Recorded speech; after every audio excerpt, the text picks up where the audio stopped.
Alright, so good morning, good morning. Ngayong araw ay meron lang akong gustong i-share sa inyo tungkol sa ating bagong palit na sprocket. Actually hindi lang siya bago kasi gamit ko na siya ng isang buwan. Pero ngayon ko lang siya gagawan ng gas consumption dahil may mga nagre-request kung anong sprocket nga ba yung pwede makatipid sa ating TMX. And shoutout sa mga TMX users dyan. So alam ko kayo lang makaka-relate na ito. Yan, so buksan natin yung gas tank natin. Papakita ko mamaya kung bakit may malaking pagbabago. Ayan guys, so nakabukas na yung ating tangke. Yan, papansin nyo is empty na yan eh. Pero hindi pa nagre-reserve to ah. So madalas Sabado talaga tayo nagpapakarga. At ngayon papakita ko sa inyo kung ano yung pagbabago. Kung dati gumagastos tayo ng 350 para sa ating gas. So hindi natin siya pinupuno, no?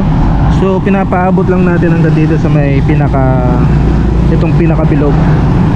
Yan, pinapaapaw lang natin yan, pero hindi natin talaga pinupull tank. So dati gumagastos tayo ng 350. So ngayon tignan natin kung may malaking pagbabago. Right, i-share ko sa inyo kung anong sprocket yung gamit natin. So isang buwan na itong ginagamit, kaya ngayon ko lang gustong i-share dahil alam kong may malaking pagbabago sa motor natin. Alright, kaya ngayon i-share ko kung ano yung sprocket combination na gamit natin. Kung dati ang gamit natin ay 1445, so nagdagdag tayo. Ang dinagdagan lang natin ay yung nasa harapan. Ginawa natin siyang 1545. So saka ko na sasabihin or i-share sa inyo kung ano yung pagbabago or yung performance.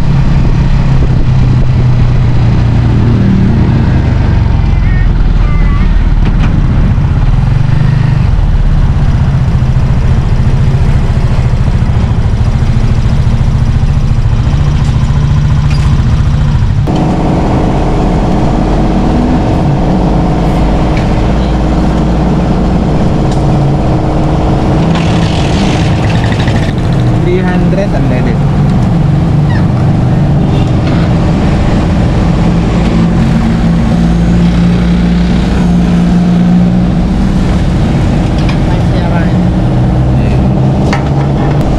Nabinit.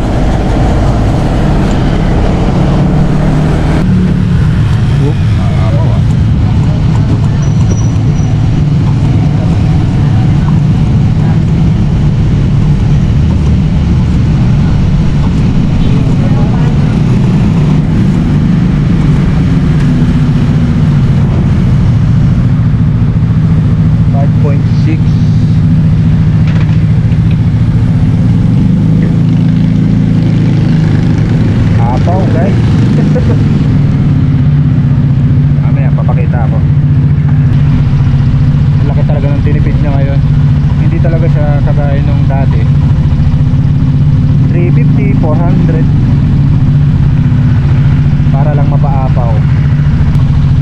Ang maganda kasi sa combination na to. Thank you. Ang maganda kasi sa combination na to guys, kung i-compare ko siya sa 1445, halos parehas lang naman sila ng lakas. Pero itong 1545 is tahimik yung makina, hindi siya gigil. Ito lang nung mga nakaraang araw, kung usapang patag, dito kasi sa amin patag yung kalsada, pero nagsakay tayo na itong sako ng semento, tapos tatlong tiles na 60 by 120 na sukat. At masasabi kong hindi pa rin siya hirap kahit na luma na yung motor natin, pero kaya niya pa rin yung pwersa, no?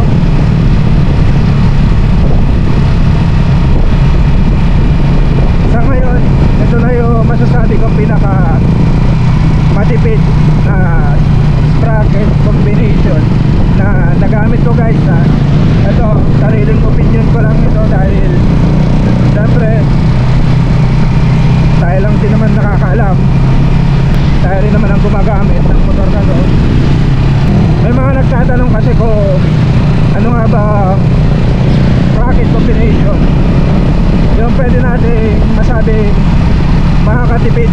Nakikita nyo naman or maririnig nyo naman na tahimik yung ating tricycle. Yan, TMX 125 yung motor natin.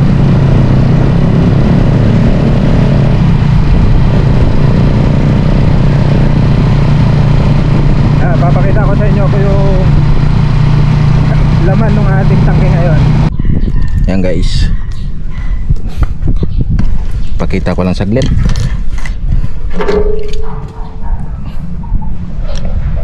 Yan, guys, oh, di ba? Apaw na apaw.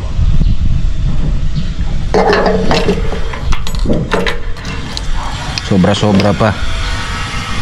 Kaya nga sinare ko to ngayon dahil ito na yung masasabi kong pinakamatipid na sprocket combination na nagamit natin. So sana nagustuhan nyo, guys, at maraming salamat. Sa ulitin, paalam.